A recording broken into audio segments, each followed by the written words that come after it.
Okay,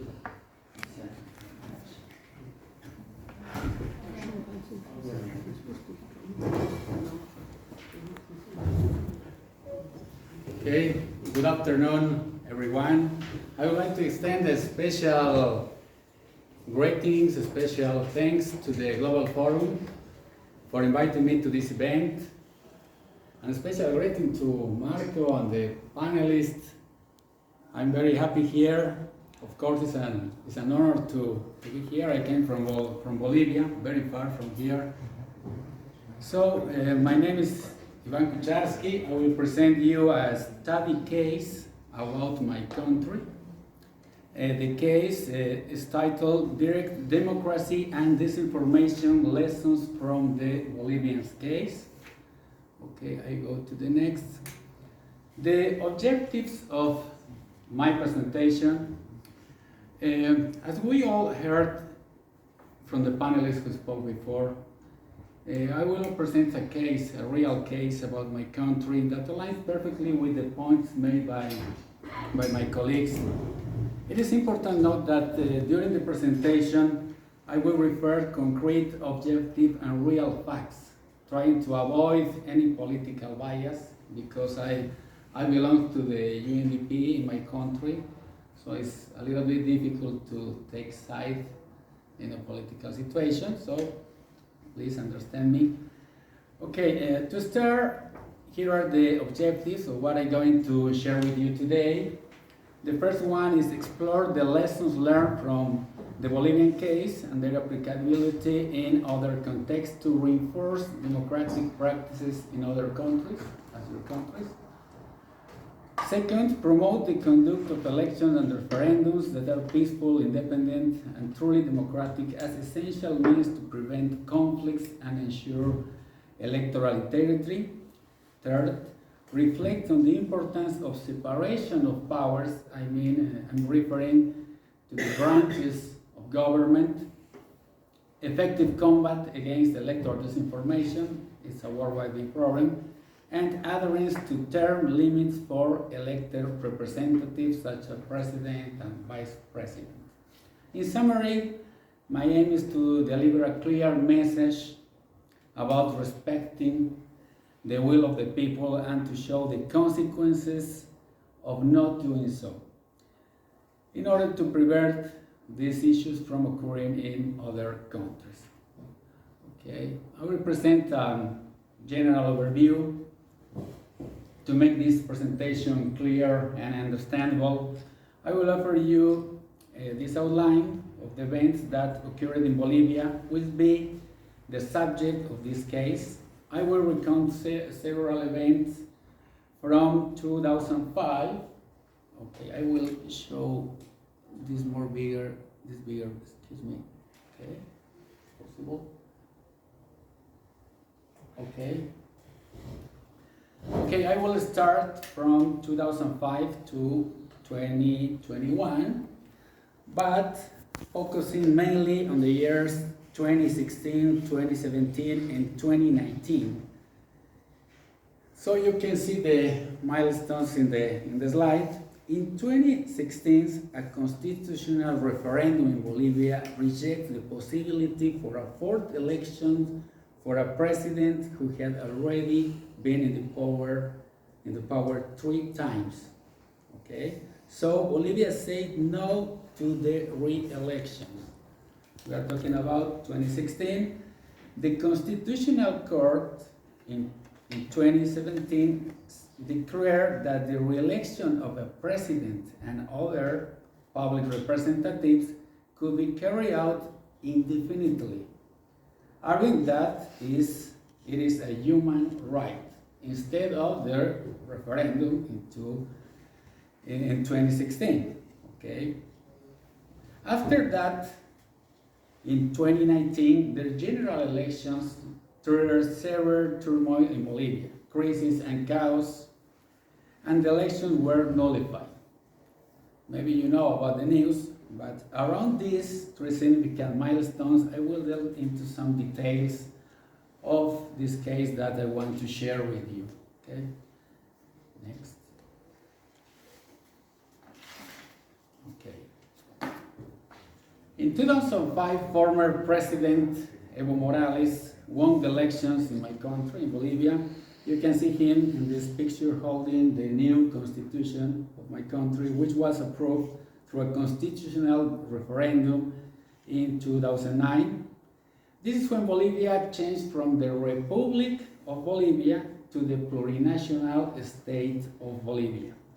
Later, that same year, in December, Evo Morales won the general election again with 64% of the votes, making his second term.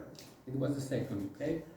Up to this point, everything appears normal, without problem, and it's clear that the former president Evo Morales had significant support from the citizens.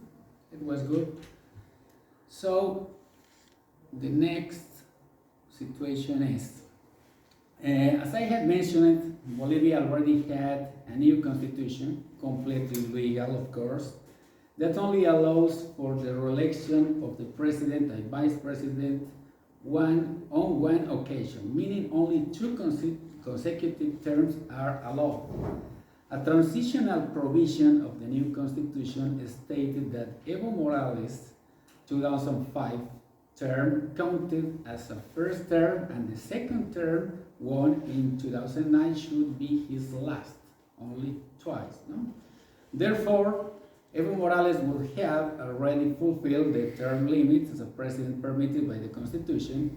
However, the Constitutional Court interpreted the Constitution differently and decided that Evo Morales could run for a third time.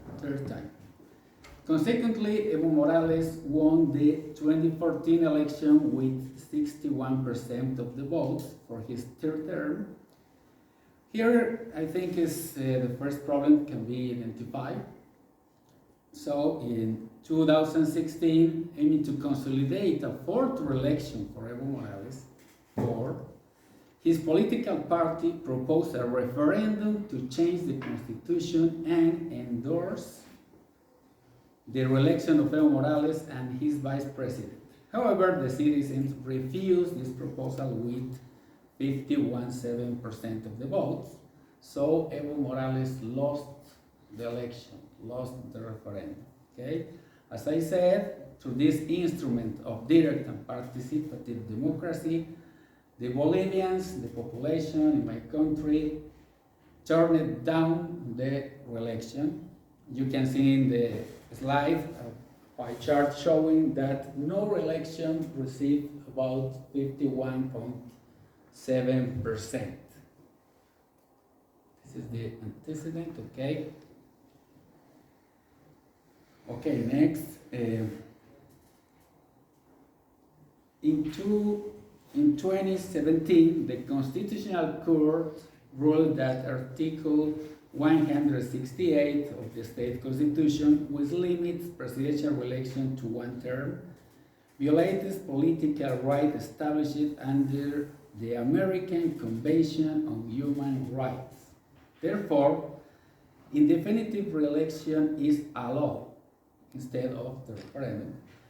In this picture, you can see the magistrates announcing indefinitive re-election as a human right in my country. You can see the pictures. It is important to highlight that this is the second time that the Constitutional Court has intervened, and this time it has overridden a popular referendum, nullified a decision of the Bolivian people who said no to the re-election. From here, the major problems start to arise in my country. I'm going next, okay.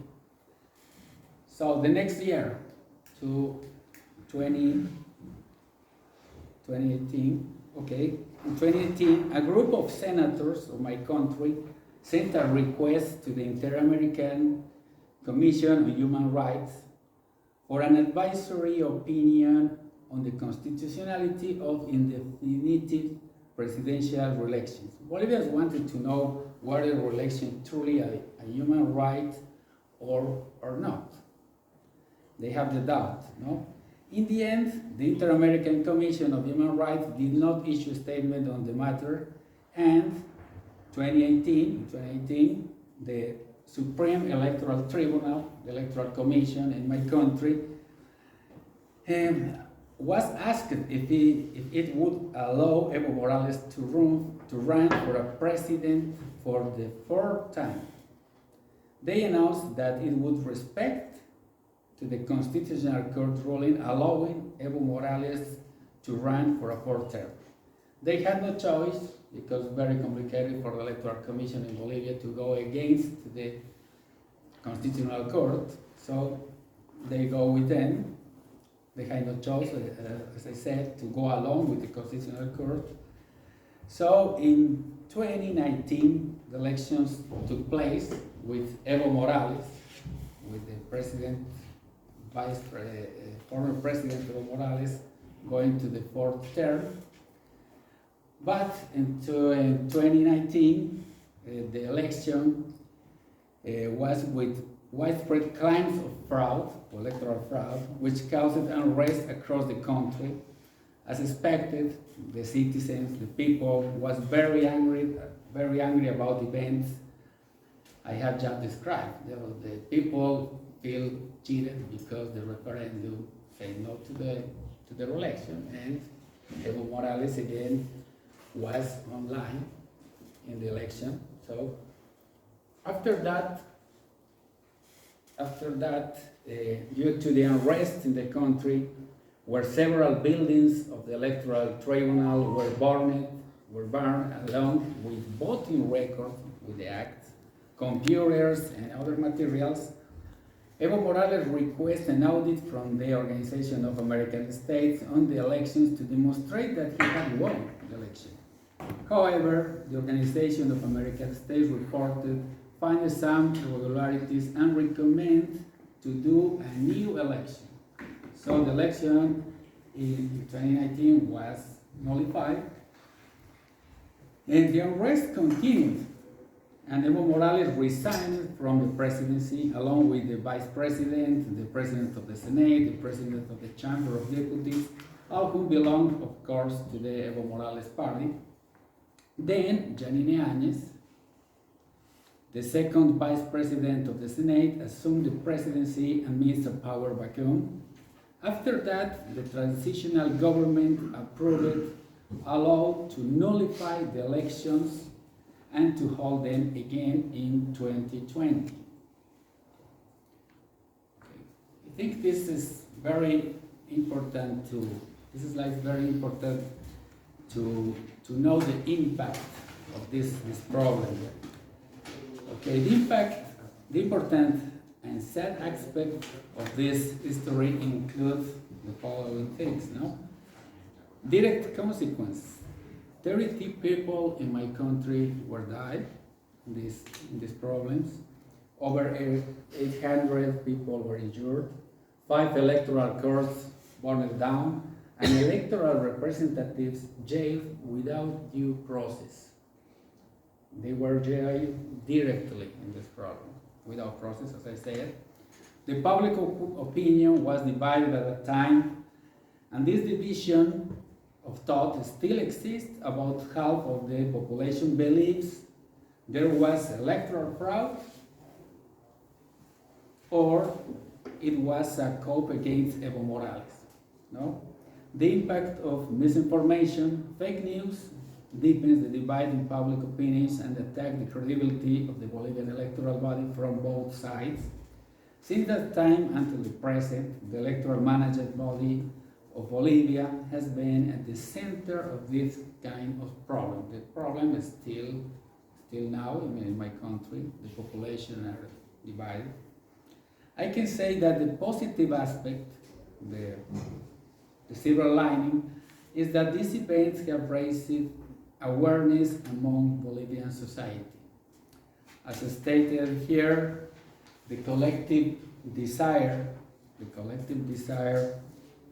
of the society is for the events of 2019 not to be repeated.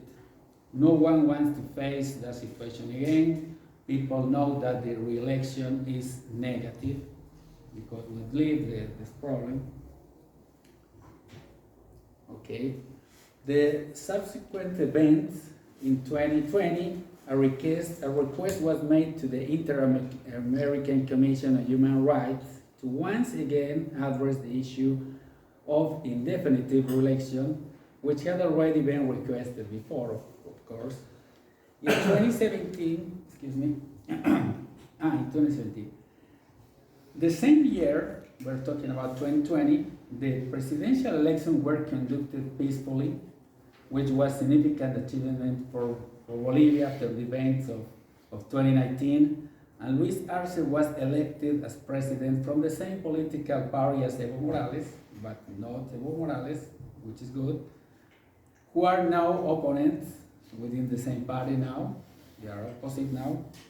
This is curious, but about 4 years later, 2021, the Inter-American Commission on Human Rights stated that indefinite reelection is not a human right.